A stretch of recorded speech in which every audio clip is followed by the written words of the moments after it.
Hello friends, मैं आपको एक कार्तिक की कहानी सुनाती हूँ जो आपको सही लगेगी, क्योंकि कार्तिक मास चल रहा है। कार्तिक मास का बहुत महत्व है इस टाइम पे।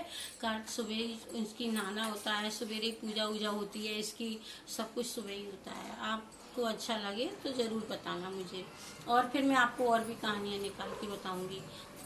एक क्या कहते हैं, कुतिया थी। तो वो एक कुतिया थी, तो वो कुछ भी नहीं करती थी, इधर उधर डोलती रहती थी। एक दिन उसने सोचा जी सारी औरतें नहा रही हैं तो मैं इसके इधर चली जाती हूँ, मैं भी देखूँ ये क्या कर रही हैं। सुबह चली गई तो वो नहा रही थी कुएं पे जाके, तो वो अपने लेके नहीं उसमें नीचे बैठ गई, नहाते में ही बैठ जाती। रोजाना उनके छींटे वीटे पड़ते रहते। अब उसको वो चली जाती पूजा, फिर वो पूजा करती तो वो देखती रहती, कहानी सुनती रहती, सब कुछ करती रहती। भैया अपने लेके नहीं कहानी वानी सुन के अपने, तो जब वो चली जाती तो वो दिए में जो घी छूट जाता था ना, उस घी को खा जाती थी। वो घी को खा लेती वो कुतिया। तो उसका मतलब उसके मन में जी रहती कि मतलब घी उसकी सरफ चलती रहती, जीभ निकाली उसने घी खा लिया। अब घी खा के नहीं वो अपने वो देखते रहते। अब राजा के जब वो घी खा लेती थी या उसने, तो उसका तो पाप लगा उसको। वो कहानी सुन रही थी, कथा सुन रही थी, उसको पुण्य लगा। तो वो अपने राजा के घर में लड़की का जन्म हुआ। लड़की का जन्म हुआ तो जब उसकी शादी हुई तो वो राजा के घर में पहुंची। राजा भी पूजा पाठ बहुत करते थे। पूजा पाठ करते, राजा ने रात को दिया लगाते थे अखंड, तो उसमें दिया में खूब सारा घी भर के रख देते, क्योंकि रात का टाइम था, सवेरे तक घी दीपक जलेगा। तो रानी रात को उठती तो वो घी दीपक का खा जाती थी, चाट जाती, जीभ निकाली लंबी सी और खा लेती थी उसको, घी को पूरे को। रोजाना वो राजा जो करे कि जी रानी जी बांदी जी घी कौन खा जाता है, घी इसका दिए का घी कम हो जाता है और न दिया शांत हो जाता है। तो वो बोली कि दिए का घी कौन खा सकते हो भैया, हमें तो पता नहीं है। उनने कहा नहीं तुम ऐसा करो देखना।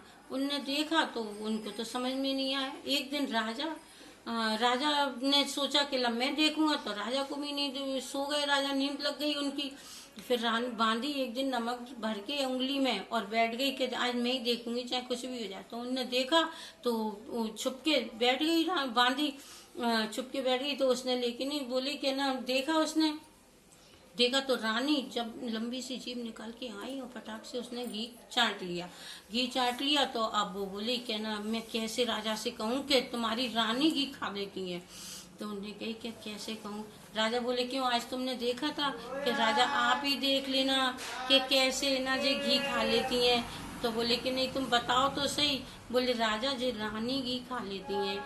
तो बोली अच्छा। उसने डरते डरते कही कि राजा है, रानी है, रानी की बात है, भ्याली को ये मतलब बेकार लगे राजा को। तो उनने कही कि ना ऐसा क्यों है। तो उनने कही तुम ऐसा करो, पंडित जी से पूछो, बड़े बड़े पंडित बुला के पूछो कि इसको क्या दोष है। कि तो उनने पूछा तो उनने कही पंडित जी जो बताओ भाई रानी ऐसे दिए का घी क्यों खा जाती है हमारे यहाँ पे। रानी तुम जो बताओ, हमारे यहाँ घी के कनस्टर भरी हैं, शक्कर की बोरी भरी है, और तुम जो घी क्यों खाती हो, तुम्हें जितना चाहिए हमसे कहो, हम मंगा देंगे तुम्हारे लिए। उनने कही कि रानी कुछ नहीं बोली। फिर पंडित जी से पूछी तो पंडित बोले कि इनने बहुत तो पुण्य किए हैं, पर पाप एक ऐसा किया है कि कार्तिक वाली इनके जो दिए जलते रहते थे ना, उसका घी चाट जाती थी, तो उसकी इनको सरप चलती है। सुबह वही वाला घी उनको चाटने को रहता है, वो दिए का ही घी खाती हैं। कि अच्छा ऐसी बात है। इनके सिर में दोष था इस चीज का कि मतलब क्योंकि सब शरीर पे पानी पड़ता था, सिर पे पानी नहीं पड़ता कार्तिक वारी को। तो कि अच्छा कि तो अब का ऐसा छूटेगा, कि ऐसे छूटेगा जो कार्तिक नहाएंगी और अपने 9 कार्तिक नहा के उद्यापन करें, और अपने क्या कहते हैं नंद बहाने जिमाए अपने राईदम उधर करें। जैसे क्या कहते हैं जैसे जैसे करती जाएंगी, जैसे जैसे इनका पाप छूटता जाएगा और जैसे जैसे इनका दोष छूट जाएगा सारा। उसने कहा ठीक है।